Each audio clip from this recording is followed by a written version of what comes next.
Starfleet Underground. Every week, we'll take a look at the latest Star Trek news and then check out a current or classic episode of Star Trek. On this very first preview episode, we review Star Trek The Next Generation episode Q Who, the one where the mischievous Q introduces the Enterprise crew to the Borg.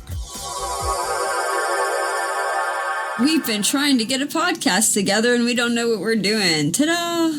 Yeah, I'm just trying to round up all these loose tribbles. Nothing worse than having tribbles everywhere.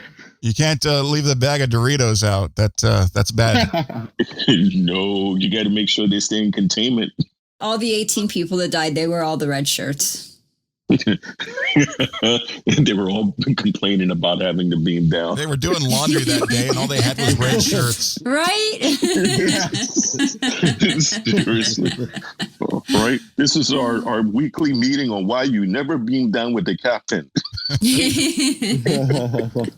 And the rumor I hear is there's the Star Trek 4 J.J. Abrams movie is back on again. Yes, I heard that too.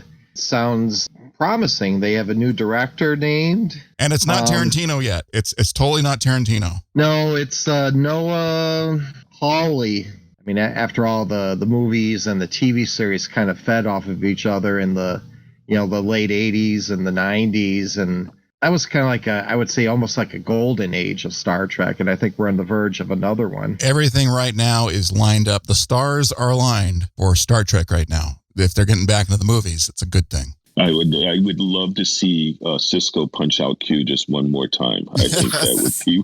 Yes! that would be awesome. That would be so cool. You notice that when he showed up and Cisco nailed him, he never came back. Yeah, right? He knew how to do it. Yeah, he decided to go bug Janeway instead. I think that would have been awesome if Q showed up and Picard just bitch slapped him. That would be something else. He would totally do that now. I think modern day Picard would totally do that. Yeah. I agree. It's the first appearance of the Borg. It was very interesting, too, not only to see the first appearance of the Borg, but also to see how passive they are compared to, future episodes. Just the whole vibe of Star Trek generally is one kind of vibe. We're a positive sci-fi show, and this was more of a darker sci-fi show because you meet the Borg and they're out of a horror film. And there were a couple, unique things too that I saw in this episode. For example, we saw the Borg nursery, and that's something that I don't think they really followed up on very much. The implication this episode seemed to be that the Borg were interested in assimilating technology, not people. This is like the slow day on the Borg ship. All of a sudden, the starship shows up and, oh, look at that technology. Check it out. It's fun to watch the way Starfleet standard response to anything, to the Borg, in this very first episode versus if you've caught up to modern day Trek, the Borg is the scariest thing in the world. You turn on tail and run the second you see them. This episode, the first time we see them, it's like, oh, let's hail them, talk, and say hi. And, let's have a little Starfleet battle, fire some photon torpedoes and, we knock them down. And then we just sit there and oh, let's go visit their ship. As opposed to modern day, you're like, let's get the heck out of here. The whole thing about to explore, to find out strange new things. And that was indeed a strange new thing. Oh. And I think unintentionally, what Q did, it has also made them aware, like Picard said towards the end of the show, that, we have gotten complacent because everywhere we've gone, we've been kind of near the top of the food chain, just about. And here comes something that we have no real response for, how we're going to deal with this. And so it gives us time to prepare. At the end of the episode, you realize the Borg are closer than you think. I just have to say real quick, Q is a whiny little bitch. Yeah. And dude, he throws the temper tantrums, Jesus. And also too, I think Picard, this is sort of like everything that happened after this episode, especially with Picard and the Borg, that's sort of karma for Picard ignoring Whoopi's warnings and being like, oh, we're going to explore this anyway. Like, dude, karma, come on. Like, she's staying here telling you get out, and you're like, nope, I'm not going to listen to you. I'm going to explore it anyway. So he has no reason to, That was karma. What happened to him was karma. That's just all I'm saying. Standard Starfleet procedures that have always worked. It's like, we need to explore, we need to find out, we need to learn about things.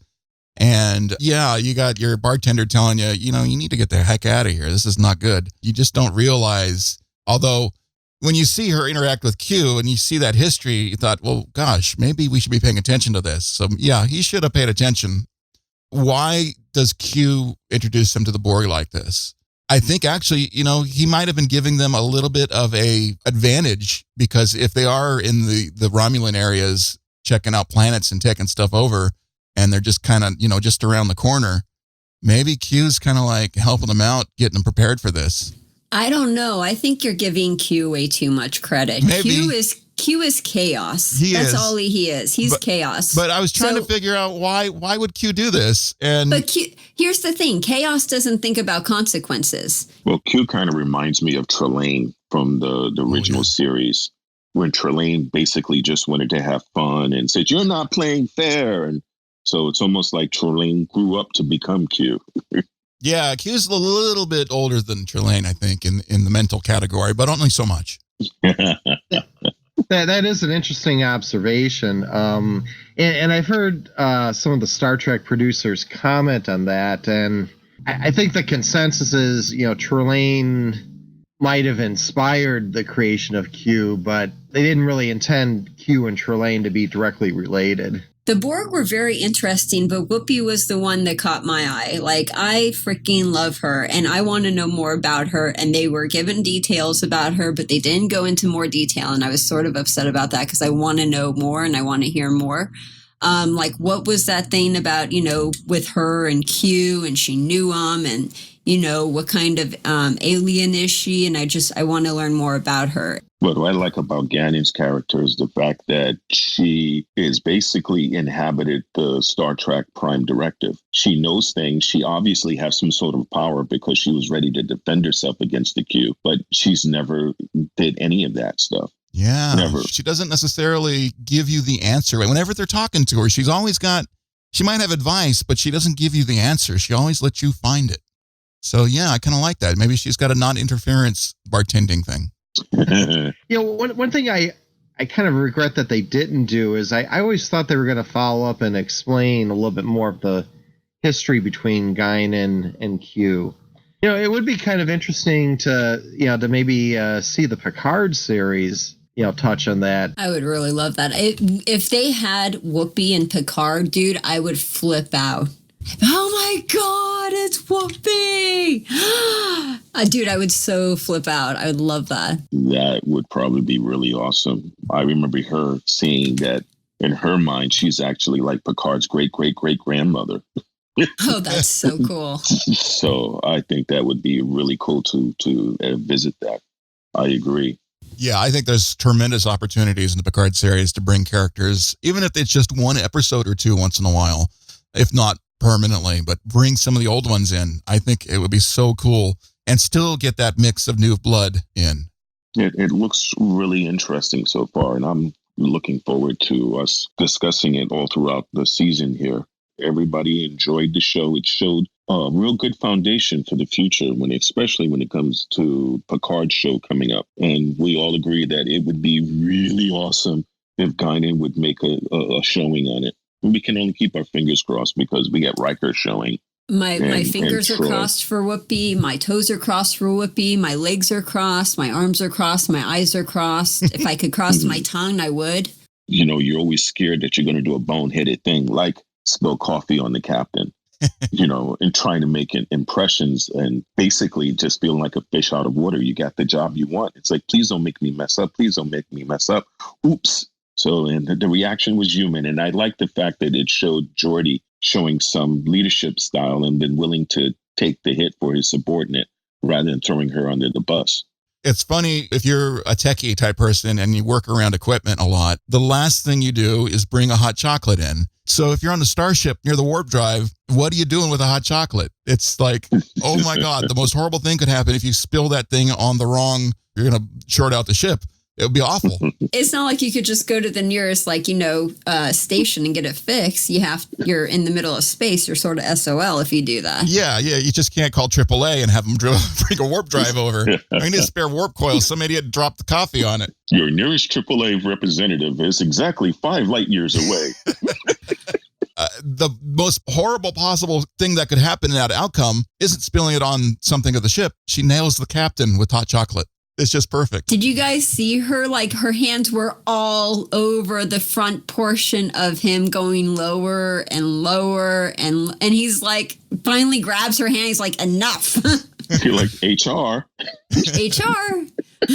Yeah. Yeah, that was pretty funny. You never see anybody spill anything on a captain. But like you guys are saying, that definitely adds a human touch to it, because you can see something similar happening in real life. Starfleet Underground, beaming in January 2020 to a podcast feed near you. Log on to our website at starfleetunderground.com and send your comments and questions to thecollective@starfleetunderground.com. Follow us on Twitter at StarfleetUnderG and on Facebook and Instagram, we're Starfleet Underground. And then just remember one thing. Don't just have a nice week.